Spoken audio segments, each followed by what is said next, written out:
Okay. Anyway, last time we started the dinam of laundering on Shabbos. We said that if you just take water on a dirt spot of fabric that absorbs dirt, so then it's so good, it's biblical washing on Shabbos. Now there's actually three parts, halachically, of washing clothing on Shabbos. Now we mentioned already, but general, because details we're going to learn soon, that plastic though, vinyl, materials that don't absorb are not a problem because it's not absorbing.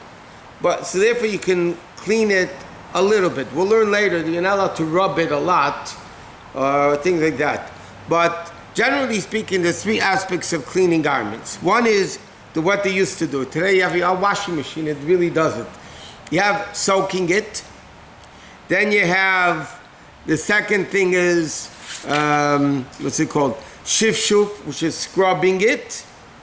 And then you have wringing it out. Now let's say a simple example. You have a rag you want to clean. So first you soak it a little bit for the water to loosen up the dirt. And then you rub it against each other or against the board or just put it in a washing machine where the movement actually is like scrubbing it. And then you have the wringing it out. Now each one of those parts by themselves is considered cleaning. Because even if you don't, let's say there was a rag already in the water before Shabbos. Okay? Now you come Friday night, you take the rag and you squeeze the water out of it. Not only are you squeezing, which is a separate malacha, but in addition to that, you're actually cleaning the garbage. Because when you squeeze it out, then the dirty water is coming out, and the dirt of the garment. So we're going to learn each one individually now. Okay, you can't, like we learned already, you can't pour water on a fabric that has a stain. Now what happens if the fabric is completely clean? Mama's a brand new cloth, clean napkin. Are you allowed to pour water on it or soak water or things like that? So there's two opinions in halacha, whether you can shaykh to wash a clean garment or not. And Alter Rebbe brings on both days, by the way. And the din is you have to be machmir, that even a clean garment should not be washed, even pouring liquid on top of it. Now this liquid that we're talking about, absorbed liquid, what liquids are we, what type of materials are we talking about? For instance, leather, plastic, rubber, nylon, those types of things. The din of shri, of soaking, doesn't apply. Because you're not cleaning it by just soaking it. So if you have a plastic dish, or whatever, you just wash it, it's not called cleaning whatsoever. What? You said leather, so but you walk into the house, it came from the rain or something, and there's a little mud on your shoes. So what's the flood? What are you allowed to do? Okay, so we'll get to soon scrubbing, the scrubbing part, not the soaking part. But banging it off, no question. 1 second. No, it's not so easy. Now, scrubbing leather and nylon and vinyl and all that, so it says you're not allowed to rub it hard, by rabbinically. Not minatayra. Minatayra, you can't clean those things. Rabbinically, you're not allowed to take, if there's dirt on your shoe, you can go lightly, but you can't actually scrub it to clean it. Now, if you come home, but by the way, plastic is, again, also shaylev, plastic is different than anything else, but the bottom line is you can't scrub any material. Soaking, if it's plastic, leather, nylon, that you can soak. But rubbing it hard, that you're not allowed to. But there's another issue if you have mud on your shoe. Because there's another, you have to keep all the malachas in mind. But l'mashal, if you have mud on your shoe that's dry, okay, it dried already, and you want to scrape it off your shoe, like on the corner of the metal piece, that's a shaila of grinding earth. Now we learned already, when we're learning the Malacha Teichen, we discussed this by the way, and the din is that you're not allowed to grind anything that grows from the ground, including earth. So therefore, if you have dry mud and you actually rub it off, even take something just to rub it off, you're actually grinding up the dirt, which would be biblically forbidden. So it would be mamishasa to do. If the mud is still wet, you can take it off because then you don't have a shaila of grinding. What? You know these things that fall from the tree and they get to the bottom of the shoe. You mean the purple stuff? Sap, whatever. Yeah, sap. You know the things. No? You cannot scrub that on the step to there's the bottom of the shoe. Right. Why can't you're not? Why? Because you're grinding. You're not grinding it. Mud is different. Mud you actually grind. But you're saying it's a No, live I'm object. asking, You're saying the can sap you- is a live object. So you're not grinding it. No. You're not grinding it when you take it There's no off. issue there. That's not an issue. The issue would be dried mud is actually it's earth. It's a clod of earth, basically on your shoe. And then when you take it off, you're actually grinding it. And the wet mud? The wet mud? Wet mud shouldn't be a problem. Can you make it wet? Salami and these things were there to the bottom and you would step You mean on those the- berries? Right. Yeah, the berry. The berries you're talking about. Right. The same thing over here in August in June, those purple leaves, and then they fall down, they get all over your shoe, and you bring it into the carpet, and you make your carpet clean. Stains the Step on carpet. the shoe Yeah. and the shoe step. The berries you're allowed to take off. But You can wipe the bottom of the shoe, right? When you come you in. can wipe the bottom of your shoe. First of all, it's rubber or leather. Okay, yeah. So you're not taking something and actually, I'll give you an example. If you get mud on the top of your shoe on Shabbos, okay, there's two issues. So we learned you can soak the shoe. I mean, you wouldn't want to soak leather anyway, but let's say it's rubber, it doesn't matter. You're allowed to soak the shoe.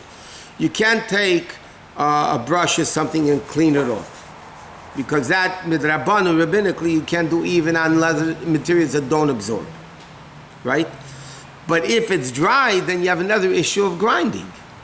Can you make it wet, Rabbi? And then take it off? You can make it a little bit wet, but then you might have a problem what's called lush of kneading. Because there's different particles of mud, and you put water on it, then you're actually kneading it into one piece, which would also be forbidden. Wipe off the dust with the napkin. Dust of the shoe on a napkin, yes. Because dust is not even absorbed in the leather. It's not even... We'll get to more details of this. Okay. Now, if somebody... There's something called... The Californians don't know what it is. We learned this many times. There's something called rubbers, or kaloshin, as they call it in Yiddish, right? The Californians don't know what it is. It's something you wear on your shoe when it rains to protect your shoe. In California, it doesn't rain, they don't know what rubbers are. You can't buy them in California. Galoshes. Okay. So then, you're allowed to... Okay. So therefore, let's say you have... No, the most practical case of this is you're in shul by the Kiddush, and you get some cholet on your tie, if you wear one, or on your jacket, or on your a shirt. What do you do with that? That's a big problem because it's not you're not wearing a plastic shirt or a plastic jacket. So it's mamish absorbed. You can't take it off. Now, what you could do, by the way, is interesting. Let's say it's a thick piece of dirt or of cholent. Yeah? So what you're really not allowed to take off is the bottom part, which is actually touching the garment. But technically you could take a knife and cut off the top of it, as long as you don't take off what's connected to the garment. You know what I mean? You could just cut off the top that's not connected to the garment, because then you're not cleaning anything. Be a surgeon. Can you flick it off, Rabbi? You can flick it off. Yes. Did you flick it? Flick it. You can flick it. Yeah, flick it is not actually cleaning it. Like you may say. Can you lick it off? Yeah, you can, because then you're eating it. It's not separating. I'll give you an example. The poskim talk about this a lot. On Shabbos, you wash your hands. Okay? Am I allowed to dry my hands on the towel? I'm going to get the towel wet.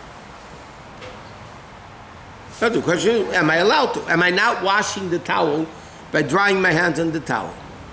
So the poskim writes, most part, that's the halacha, that you're allowed to because when you dry your hands on the towel, you're actually making the towel dirty. You're not cleaning the towel. You're making it dirty. And therefore, it's not a problem of cleaning. Okay? But what happens, and that's the same reason, let's say, why you're, I'll tell you where you'll have a problem with this. If you have a wine-colored napkin, it's nothing to do with cleaning matter. If you have a wine-colored napkin that's the exact color of wine, and you get wine on your hands, and now you want to use that wine-colored napkin to dry your hands, that could be a shaila of coloring the napkin because you're making it the same color but a brighter color. But let's say you have a white napkin, and then you're drying your hands from wine, so not only are you not cleaning, you're making it dirtier. So then it's not even coloring, you're not coloring because you're ruining it and all those things. Yeah, But same color, you're also not trying to make it better color. yeah, but inevitably you are. No, the poskim talk about it. If the color is the same exact color of the thing you want to wipe on it, it's a shaila and halacha because you're not ruining it, you're actually enhancing it a little bit. That's what the poskim write. It's not. Okay. The next thing is chita, which is actually squeezing it. Now, biblically, by squeezing a material garment where the fibers are tight, so then it's biblically forbidden to squeeze liquid out of a cloth. Rabbinically, you are not allowed to squeeze things from materials that don't absorb, but because they're fine particles, the water gathers in them, and then when you squeeze the water out of it, it's rabbinically forbidden. Simple example, hair and beard. Your hair, normally if you wash your beard, right? Technically you can go like this and you'll squeeze water out of it. Now biblically that's not a problem because the water wasn't absorbed in the beard, that you're removing it from the absorption where it was absorbed. But rabbinically, there's schita on hair. But what type of hair? Hair which is tight together. For instance, if you have hair on your legs, then it's not a problem washing it because there's no schita there. There's nothing. But if you have long hair, that you can actually wring out your hair or a beard, so then rabbinically it's forbidden to do that. What? On your beard you do, not on your hair. No, even he doesn't have that problem either way. On the beard's a problem. He doesn't have a problem. Okay, so. No, that's why it says, okay, if I'm right. But like in the Litvisher world, they won't go to mikvah on Shabbos. One of the reasons is because it's hard to dry your hair and your beard, you might come to squeeze. So type of people that do use the mikvah Shabbos morning, whether a pool or mikvah, whatever it is, you have to be careful that you should pat the hair dry and not rub it dry. Okay.